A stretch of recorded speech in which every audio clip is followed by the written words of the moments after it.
Buenos días a todos, espero que estén bien. Soy Ignacio Fernández. Ya me había presentado la semana pasada con Judith en la clase que hicimos en vivo por Zoom. Em, Ahora vamos a empezar a subir las clases grabadas.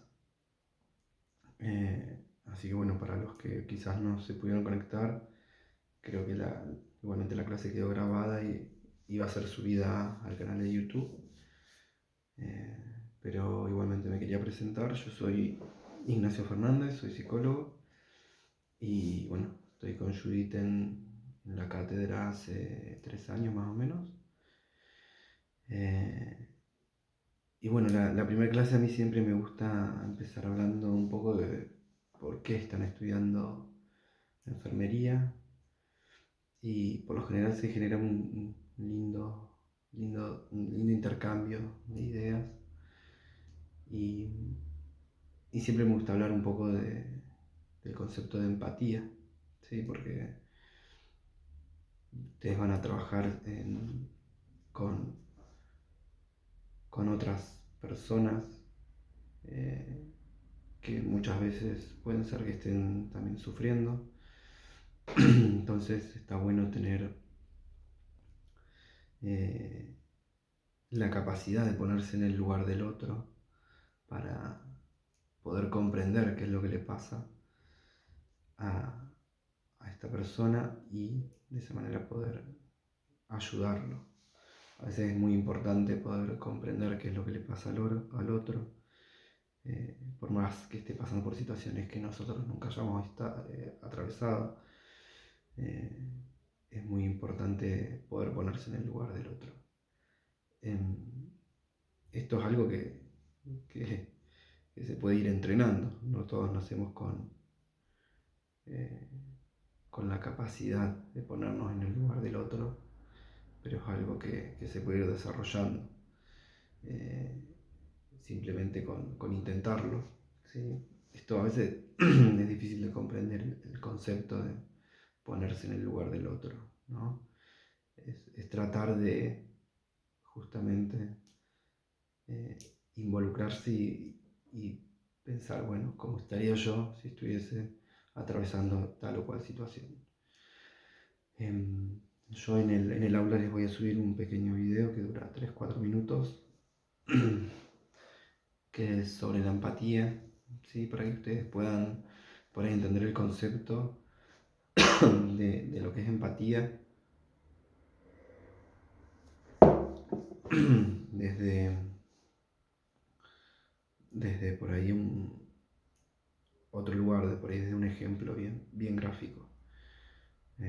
Así que después si pueden comentar eh, el video como para ver qué sensaciones les dejó y qué fue lo que entendieron del videito. Estaría bueno si por ahí podemos ir pensando en el encuentro que tengamos presencial, de charlar un poco de esto y cómo ustedes piensan que pueden desarrollar la empatía, bueno, en su vida cotidiana o en las prácticas, con un amigo, con un familiar, ¿sí? Es algo que se puede hacer y que genera vínculos más fuertes. Bueno, quería empezar con eso porque es algo con lo que cuando teníamos presencialidad era algo que le dedicábamos mucho tiempo para charlar y reflexionar sobre esto, sobre todo porque van a estar trabajando con gente que muchas veces está padeciendo o sufriendo. Bueno, lo que vamos a ver a lo largo de la materia se podría decir que está dividido en dos partes. Una primera parte donde vamos a hablar un poquito de- de la historia de la psicología, de qué es la psicología, de dónde nace la psicología. Y otra parte, una segunda parte que es más psicología evolutiva o del desarrollo, donde vamos viendo las distintas etapas vitales, ¿sí? de una persona, desde que nace hasta que muere. Eso vamos a tratar de hacerlo desde distintos autores para que puedan ustedes incorporar distintas teorías. Es por ahí muy importante que puedan leer el material que les vamos a ir subiendo. Por lo general son textos sencillos, no vamos a leer autores, no sé, no vamos a leer directamente a Piaget, sino que vamos a leer a alguien que explica la teoría de Piaget, que por ahí es más sencillo de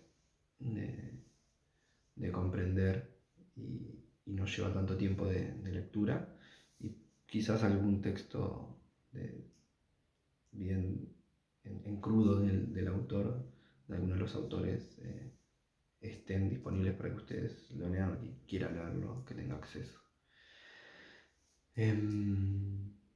Bueno, por lo general esto se presta para debate de qué es la psicología y de dónde viene en una clase presencial, pero ahora como esto es una clase grabada, yo lo voy a ir explicando, ¿sí?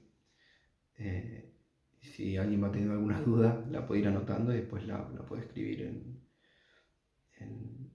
en el aula virtual y ahí vamos respondiendo. O la respondemos después en la clase que tengamos de consulta.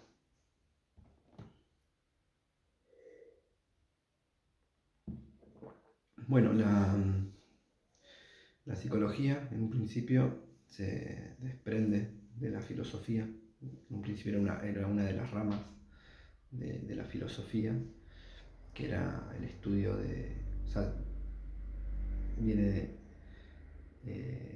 la palabra psicología viene de psique y de logos. Psique es alma y logos es ciencia, ¿sí? Entonces podríamos decir que es el estudio de la ciencia, el estudio del alma, es lo que significa la psicología.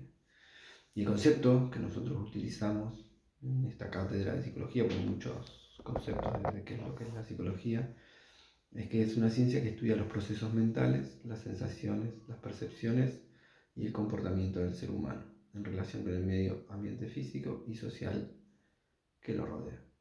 Y si lo leo para no confundirme, está en el PowerPoint, una presentación.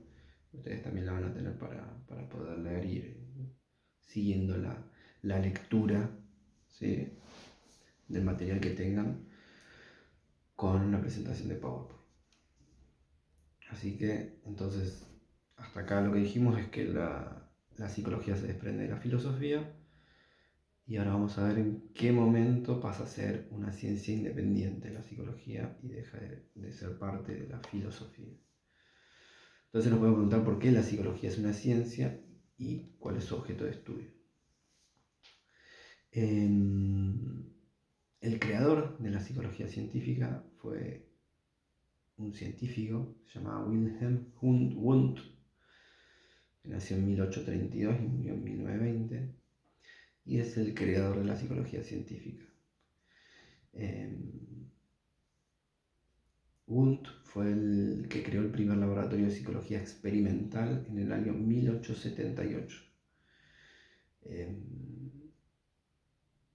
Básicamente lo que él hacía era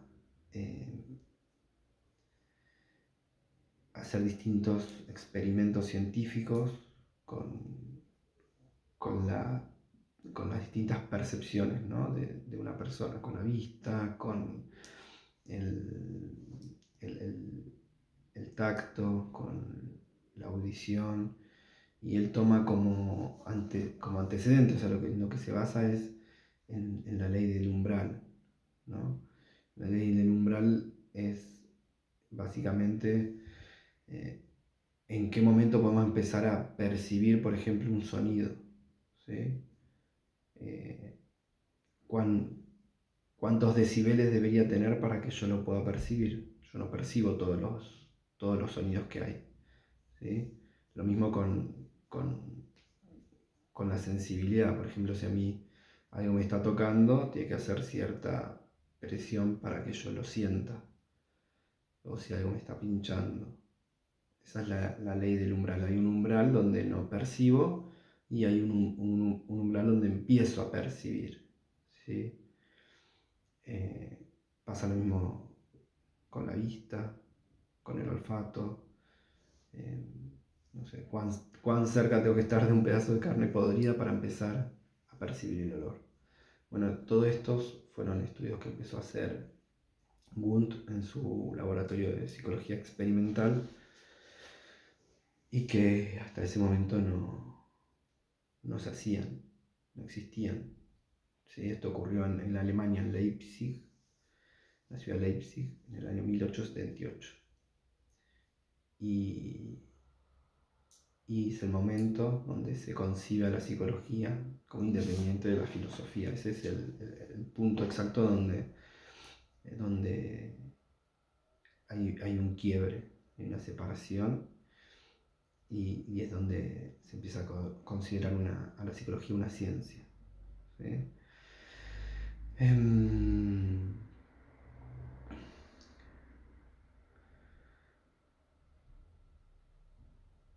Bueno, yo acá en el PowerPoint puse como antecedente la ley del umbral para provocar una sensación, el estímulo de pasar determinado umbral, ¿sí? Que es lo que les acabo de explicar por ahí con ejemplos un poquito más claros, por lo menos yo intento explicarlo un poquito más claro. En la teoría igual está explicado con algunos ejemplos. Bueno, el Wundt comienza a estudiar la relación de los fenómenos psíquicos y los procesos fisiológicos, en especial la vista y el oído, y el tiempo de reacción a los estímulos.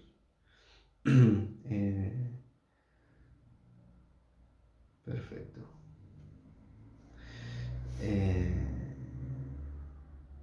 Bueno, en este momento es donde se empieza a estudiar un objeto físico, eh, debido a que el alma es intangible y no se puede medir, y es un objeto metafísico irreductible a cualquier método empírico. No hay forma de medir el alma, ¿no? Se podría decir que es algo más, no sé, religioso o, no sé, de fe, de creencias.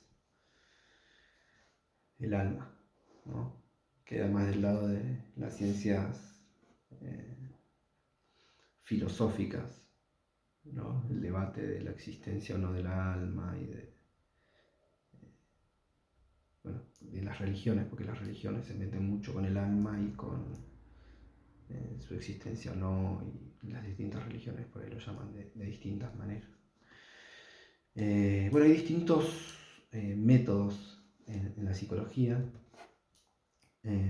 Siempre fue como un problema el método en psicología, que el método es el camino que tenemos como para estudiar lo que queremos estudiar. En este caso, no sé, por ejemplo, si queremos estudiar la conducta de una persona, tenemos que, no sé, guiarnos por algún método que nos permita estudiar la conducta. Si queremos estudiar el alma de una persona, tendremos que guiarnos por un método que nos permita, de alguna manera, estudiar el alma, pero como decíamos recién, es como que hasta el momento no es algo que se pueda estudiar. Como la psicología tiene muchos objetos de estudio, pareciera ser, según el concepto la definición que dimos de psicología, se podría decir que podrían haber diferentes métodos de estudio. Después, cuando veamos las diferentes corrientes que hay dentro de la psicología, o las más importantes, que seguramente vamos a ver, la corriente cognitiva conductual, el psicoanálisis, no sé, la corriente sistémica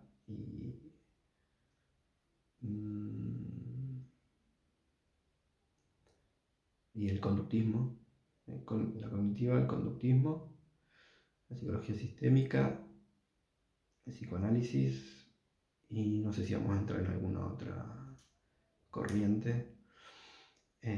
Vamos a ir viendo que cada corriente dentro de la psicología estudia, tiene distintos métodos de estudio y estudia como, según su concepción, una característica distinta de la persona. El objeto de estudio para el psicoanálisis va a ser el inconsciente, por ejemplo. ¿Sí? El objeto de estudio para el conductismo va a ser la conducta. El objeto de estudio para el cognitivismo va a ser las cogniciones, los pensamientos, y el objeto de estudio para la psicología sistémica va a ser todo el sistema y las relaciones que se generan dentro del entorno de una persona.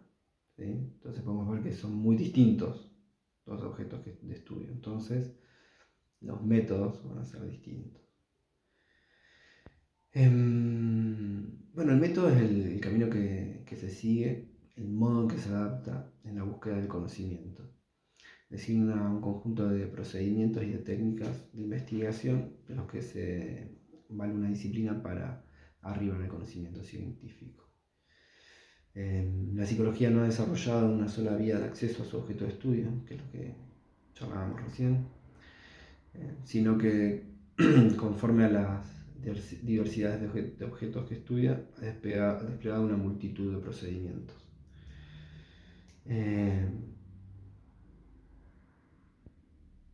El método experimental es el que se utiliza en este momento donde nace la psicología, ¿sí? En el laboratorio experimental, por el momento en el que nace la psicología, ya que debía ser demostrable para ser considerado ciencia.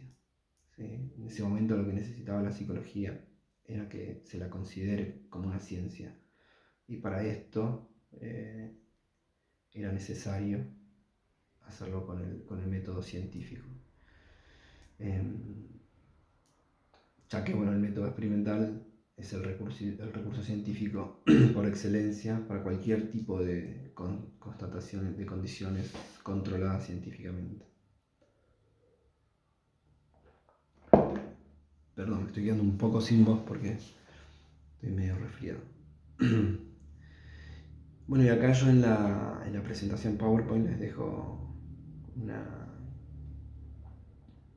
una frase que dice: la naturaleza se explica y el espíritu se comprende, que es de Dilthey, como para que lo piensen ustedes también. A veces es muy difícil, recién hablábamos de empatía y de conceptos que están buenos para pensarlos, y es muy difícil decir que podemos conocer a las personas por este método que es el experimental, pero sí podemos comprender un montón de procesos, ¿no?, que tienen las personas, como por ejemplo todos los sentidos, ¿sí?, que conocemos un montón gracias al método experimental. No sé, desde cuánto podemos ver en distancia, o en qué momento empezamos a oír, a cuántos decibeles nos empieza a hacer daño cuando escuchamos ruidos muy fuertes, etc. ¿Sí? Pero que después cuando lean este material, si aparece alguna duda, que me lo puedan preguntar. Bueno, el método experimental es una vía de conocimiento que permite abordar el objeto de estudio de un modo estrictamente científico, y es un recurso válido del que también le ha echado mano la ciencia psicológica. En el método experimental se plantea una hipótesis, la cual debe surgir de la observación sistemática de un fenómeno al que hay que relacionar con una causa probable o real. Y los criterios que debe tener la hipótesis deben ser que tengan posibilidad de someterse a pruebas, compatibilidad con hipótesis confirmadas, poder de predicción y simplicidad. ¿Sí? Después los otros métodos que tenemos es el método introspectivo, el método fenomenológico y el método clínico. El método introspectivo básicamente se basa en que cada uno se autoevalúe a sí mismo y pueda ir diciendo qué es lo que le pasa. Que esto un poco lo hacemos todos todo el tiempo, por lo menos todos aquellos que tienen conciencia de sí mismos y de qué es lo que les está pasando en su vida. Es el estudio de fenómenos psíquicos o espirituales desde el punto de vista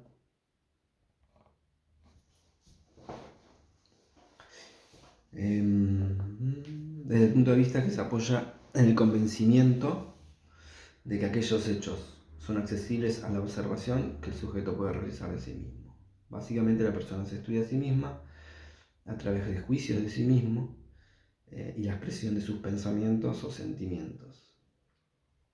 Es la posibilidad que tiene el propio sujeto de estudiar sus propias funciones mentales. Wundt aplicó el método introspectivo en su laboratorio de psicología experimental, aunque el problema de esto es que hay como un bajo control experimental y por el método experimental lo que exige es mucha rigurosidad.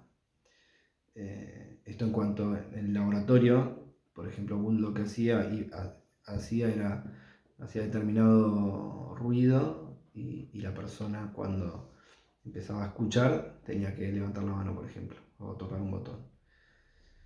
Y esto básicamente tenés que confiar en que la persona lo va a hacer. Entonces eso ya no hay mucha rigurosidad en cuanto a lo que el método experimental exige. Después el método fenomenológico tiene como objeto definir el fenómeno, a modo de esclarecer el fenómeno tal cual se manifiesta ante el observador. Por ejemplo, el método fenomenológico yo lo pongo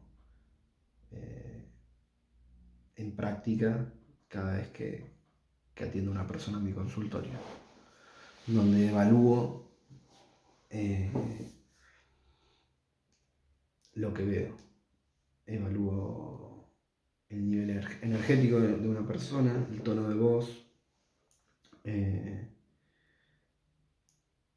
la emoción que me transmite su cara, si se mueve mucho, si no se mueve mucho, si le cuesta hablar, si no le cuesta hablar, cómo está vestido, si está vestido de manera formal o informal, si se bañó o no, o se percibe más bien sucio.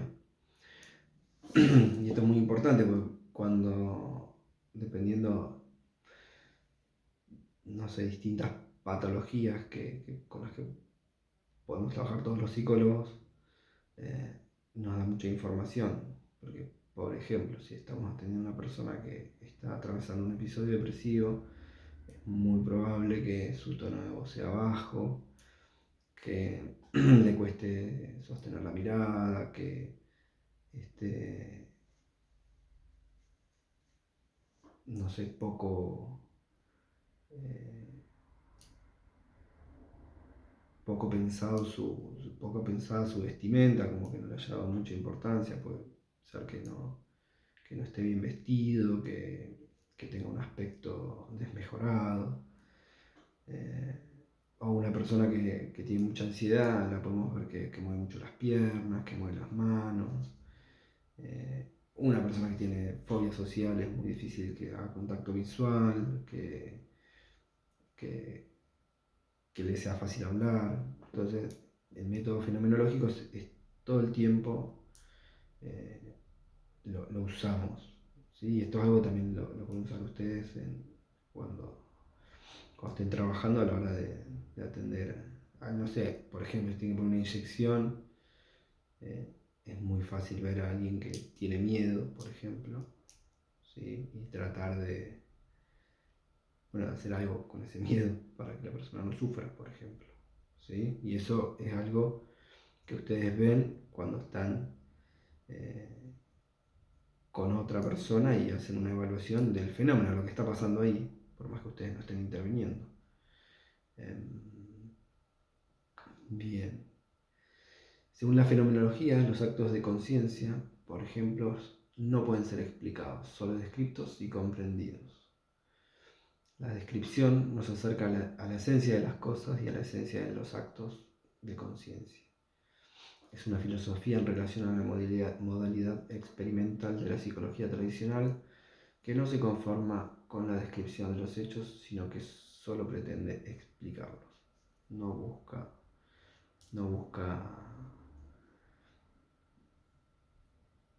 una descripción y hacer una evaluación, sino solo explicarlos. Es como poner entre paréntesis, ¿sí? y describir lo que está pasando.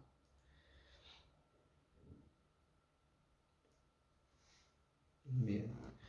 Bueno, el último método que utiliza la psicología es el método clínico. Clínico viene de cline, que es que significa cama, inclinarse, que es lo que hace un médico, ¿no? Que va a haber un paciente que está internado en una cama, lo que hace es pararse en pie de la cama del enfermo y lo que hace es suponer, lo que hace el método clínico supone la observación y registro detallado con rigor científico de las características particulares de una persona. Tiene como finalidad producir el acercamiento y la comprensión del ser humano. Para esto utiliza como instrumentos la observación de la conducta, la entrevista psicológica y las técnicas de exploración de la personalidad para su estudio, diagnóstico y tratamiento. Esto es básicamente lo que hace un psicólogo clínico que trabaja con pacientes. Bueno, en esta presentación hay una guía de estudio con 5 preguntas, como para que ustedes las vayan contestando y se vayan haciendo una guía de estudio para el parcial. Seguramente las preguntas van a salir de la guía de estudio. No siempre va a haber guía de estudio, yo voy a tratar siempre de hacerla y dejar armada como una guía. Traten de leer el material para ver si queda claro estos métodos, qué son los métodos, bueno, qué es la psicología, y bueno, todo lo que intenté explicarles hoy. Les pido disculpas por mi voz, yo estoy un poco resfriado, así que espero que se haya podido entender. Y bueno, cualquier duda o consulta lo pueden hacer en el aula virtual, eh, para que las podamos responder. Van a tener material también en el aula sobre la clase de hoy y seguramente el jueves subiremos la segunda clase. Bueno, nada más. Les mando un saludo. Eso es todo por hoy. Que tengan un buen día.